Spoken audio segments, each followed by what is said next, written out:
प्यारे बच्चों, मैं ज्योति एचडीएस विद्यापीठ से आज हम लोग पढ़ेंगे कक्षा 4 की क्लास में हिंदी अध्याय 9 Thomas Alva Edison. Thomas Alva Edison यह एक व्यक्ति का नाम है। थॉमस एल्वा एडिसन एक व्यक्ति का नाम है जिन्होंने बल्ब का आविष्कार किया था। थॉमस एल्वा एडिसन बल्ब का आविष्कार किए थे। आइए जानते हैं इनके बारे में। सूर्य अस्त हो जाने पर सर्वत्र अंधकार फैल जाता है। सर्वत्र का अर्थ होता है चारों तरफ। जब शाम होता है, सूर्य ढल जाता है, तो चारों तरफ क्या होता है? अंधकार फैल जाता है। सूर्य अस्त होने के बाद चारों तरफ अंधकार फैल जाता है और रात हो जाती है। जब चारों तरफ अंधकार फैल जाता है तो चारों तरफ अंधेरा हो जाता है, कहीं कुछ दिखता नहीं है, तो रात हो जाती है। रात को प्रकाश के लिए हम केवल बिजली का एक बटन दबा देते हैं। आज के समय में क्या है, रात में हम लोगों को प्रकाश चाहिए होता है, तो हम लोग एक बटन को प्रेस करते हैं, एक बटन को दबा देते हैं, फिर चारों तरफ उजाला हो जाता है। बल्ब से सारा कमरा प्रकाश से जगमगा उठता है। बल्ब के प्रकाश से, बल्ब की किरण से कमरा चारों तरफ प्रकाशित हो उठता है, प्रकाश से जगमगा उठता है। क्या आप जानते हैं कि इस बिजली के बल्ब का आविष्कार किसने किया?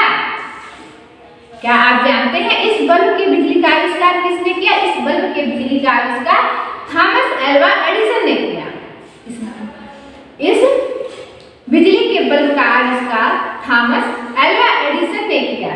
बिजली के बल्ब का आविष्कार करने वाला व्यक्ति था ये थॉमस एल्वा एडिसन। बिजली के बल्ब का आविष्कार करने वाला व्यक्ति था।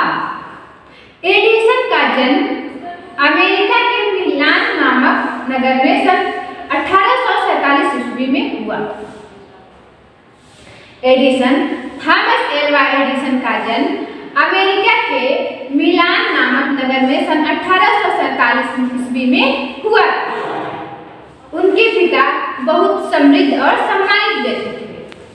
जो थॉमस एल्वा एडिसन के पिता थे वो बहुत ही समृद्ध और सम्मानित व्यक्ति थे, जिनका नाम सैमुअल एडिसन था। थॉमस एल्वा एडिसन के पिता का नाम सैमुअल एडिसन था। उसकी माता का नाम लैसी एलियट था। थॉमस एल्वा एडिसन की माता का नाम लैसी एलियट था। एडिसन बचपन में बड़ा नटखट था। थॉमस एल्वा एडिसन बचपन में बड़े ही नटखट थे। कक्षा में अध्यापक के पढ़ाने की ओर ध्यान न देकर कुछ न कुछ सोचता रहता। जब क्लास में अध्यापक या अध्यापिका पढ़ा रही होती थी तो पढ़ाई में ध्यान न देकर कुछ न कुछ उनके दिमाग में चलता रहता था। कुछ न कुछ वो सोचते रहते थे। पढ़ने में उनकी रुचि नहीं थी। एडिसन का पढ़ने में रुचि बिल्कुल नहीं थी। कोई उनको सामने अध्यापक अध्यापिका पढ़ा रहे होते तो उनके दिमाग में कुछ और सोचते रहते थे, कुछ और चलता रहता था। वो प्रारंभ से ही जिज्ञासु तक जानने की इच्छा थी। उनके अंदर जिज्ञासु का अर्थ होता है जानने की इच्छा। वो शुरू से ही जानने की इच्छा बहुत रखते थे। उसने नए नए प्रयोग करना बहुत कुछ शुरू किया। थॉमस एल्वा एडिसन ने नए नए प्रयोग करना बहुत कुछ सोचते थे और बहुत कुछ करते थे।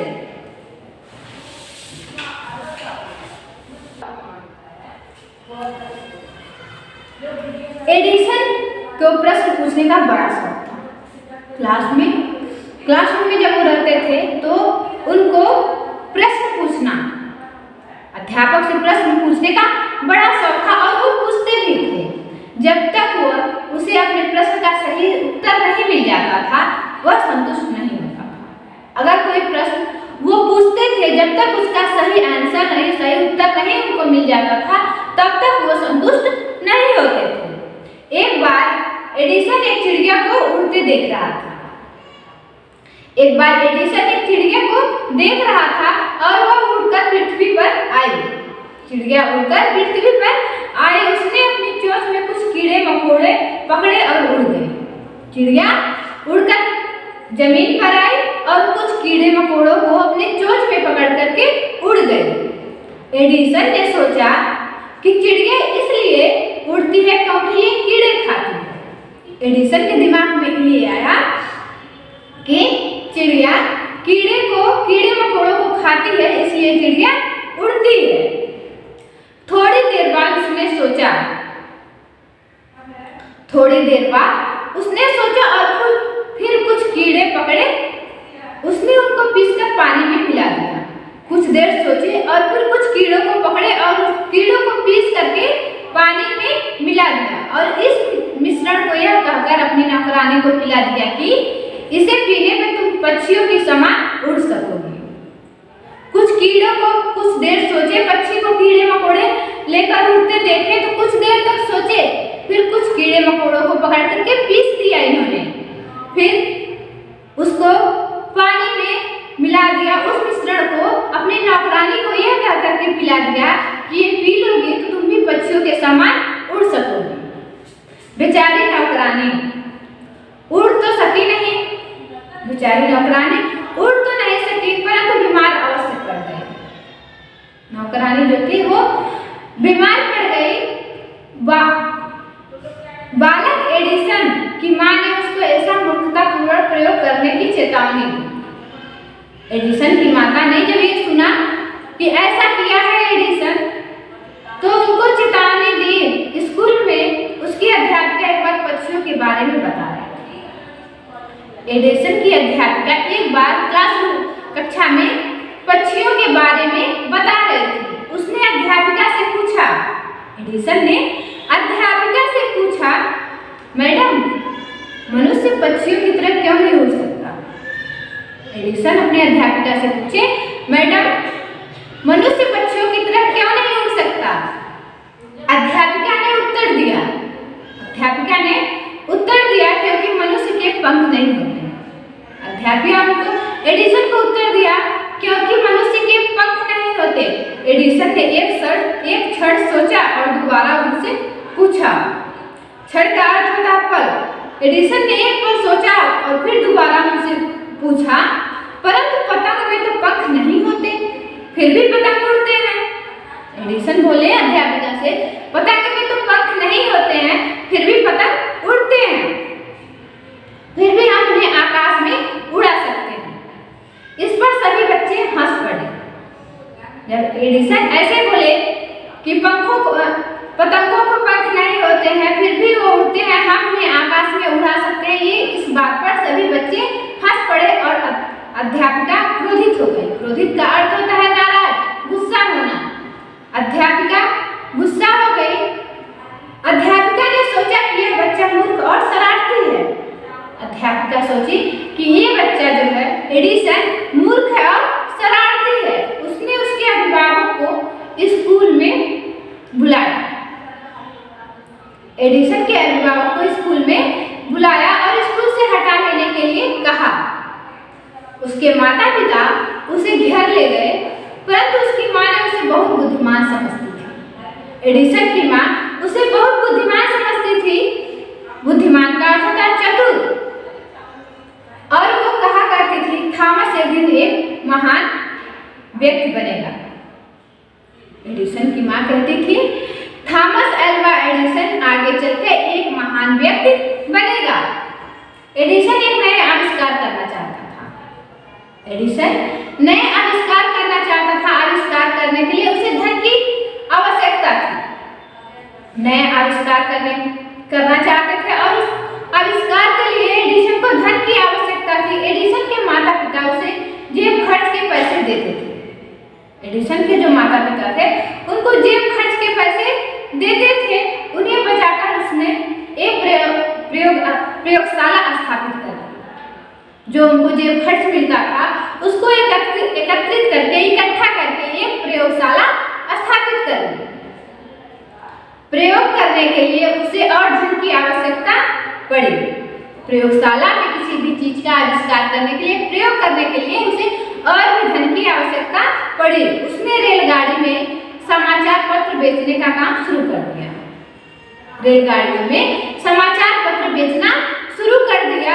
वह जो भी पैसा कमाता उसे खोज के कार्य में लगा देता।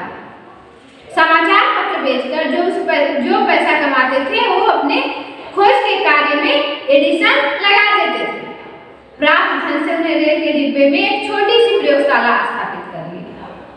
थोड़ा धन इकट्ठा करके फिर रेलगाड़ी में ही एक छोटा सा प्रयोगशाला स्थापित कर ली। एक दिन जब वह रेल के डिब्बे में एक प्रयोग कर रहा था, एक दिन की बात है, रेल के डिब्बे में प्रयोगशाला था। उस प्रयोगशाला में कुछ ये प्रयोग कर रहा था एडिसन, तो थोड़ा सा फास्फोरस डिब्बे के फर्श पर गिर पड़ा।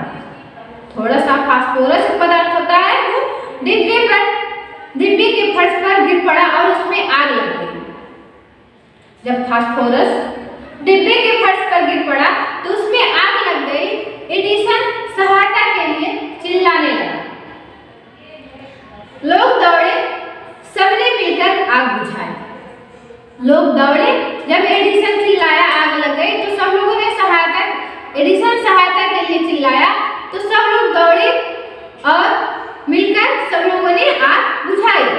परंतु इससे एडिसन का रेलवे में समाचार पत्र बेचने का काम खत्म हो गया। जब रेल में आग लग गई, ट्रेन में आग लग गई तो समाचार पत्र बेचने का काम वो खत्म हो गया। एक बार एडिसन अपने एक मित्र के पास ठहरा हुआ था।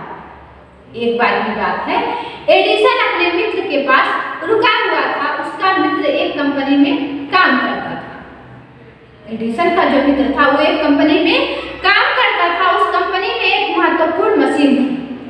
कंपनी में बहुत सारी मशीनें होती हैं। उस कंपनी में बहुत सारी मशीनों के साथ एक महत्वपूर्ण मशीन थी। एक दिन अचानक ही मशीन रुक गई। एक दिन अचानक से मशीन में कुछ खराबी हो गई और मशीन रुक गई। उस समय एडिसन वहीं था। एक बार मशीन देखा और कुछ ही समय में उसे ठीक कर दिया। एक बार मशीन को देखा और कुछ ही समय में ठीक कर दिया। कंपनी के मैनेजर ने एडिसन को बहुत तारीफ की। तारीफ का अर्थ होता है बड़ाई। उस कंपनी का जो मैनेजर था वो एडिसन की बहुत बड़ाई की और उसे एक अच्छी नौकरी दी।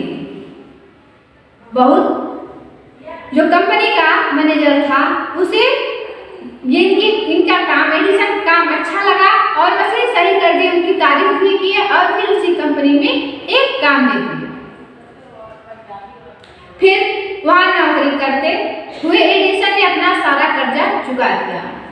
एडिसन नौकरी करते थे और वो सारा कर्जा अपना चुका दिए और अपनी प्रयोगशाला को बढ़ाया। धीरे धीरे एडिसन ने प्रतिदिन उपयोग में आने वाली अनेक वस्तुओं का आविष्कार किया। धीरे धीरे अपनी प्रयोगशाला को बढ़ा लिया और धीरे धीरे प्रतिदिन अपने उपयोग में आने के लिए अनेक वस्तुओं का आविष्कार किया। एक के बाद एक नए आविष्कार होते गए। एक के बाद एक नए आविष्कार होते गए, जिनसे एडिसन को अधिक यश तथा धन की प्राप्ति हुई। जिससे एडिसन को अधिक धन तथा यश की प्राप्ति हुई। उसने एक ऐसी मशीन की खोज की जिसे बात करने वाली मशीन कहा जाता है। एडिसन ने एक ऐसी मशीन का खोज किया जिसे बात करने वाली मशीन कहा जाता है। अब हम उसे तो ही ग्रामोफोन कहते हैं।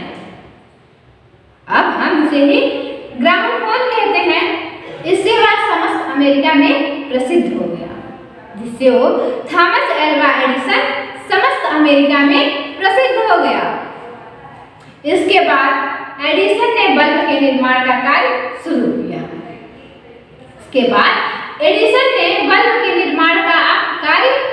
किया। उस समय बिजली तो थी परंतु उसका उपयोग रोशनी के लिए नहीं होता था। उस समय भी बिजली थी परंतु उसका उपयोग रोशनी के लिए नहीं होता था। उसने लोगों को शीघ्र ही बिजली की रोशनी देने का वचन दिया। बिजली से रोशनी देने का वचन दिया। अनेक लोगों ने उसके कार्य को असंभव बताकर उसकी हंसी उड़ाई। बहुत सारे लोग कहते थे तुम्हारे बस की बात नहीं है, तुम नहीं कर पाओगे। ऐसे लोग उनकी हंसी उड़ाते थे। किंतु एडिसन कठिन परिश्रम करता गया परिश्रम का अर्थ होता है मेहनत। एडिसन कठिन परिश्रम करता गया और उसे हिम्मत नहीं हारी। अंत में वह बिजली का बल्ब बनाने में सफल हो गया, जिससे आज हम लोगों के घर में प्रकाश ही प्रकाश रहता है।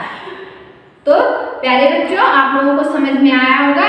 आप लोग इसे अच्छे से पढ़ेंगे और समझेंगे। फिर मिलते हैं अगले वीडियो में। धन्यवाद।